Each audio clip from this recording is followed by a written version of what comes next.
Hi everyone, তোমরা সবাই কেমন আছো? আশা করি ভালোই আছো। তোমাদের ভালোবাসায় আজ আমার সেকেন্ড মেকআপ ব্যাচ কমপ্লিট হলো।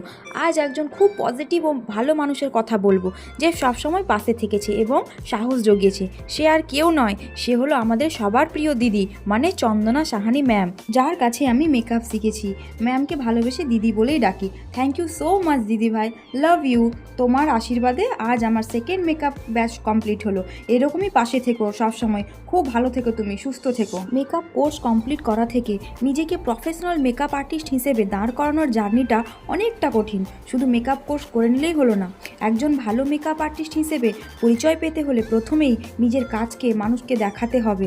তার জন্য করতে হবে প্রচুর পরিশ্রম, প্রচুর পেশেন্স রাখতে হবে, মডেল সাজাতে হবে, সোশ্যাল মিডিয়াতে নিজের কাজ দেখাতে হবে। তাহলেই তোমরা নিজের জায়গা তৈরি করতে পারবে। আমার প্রিয় ছাত্রীরা সবসময় এগুলো মাথায় রেখে কাজ করবে।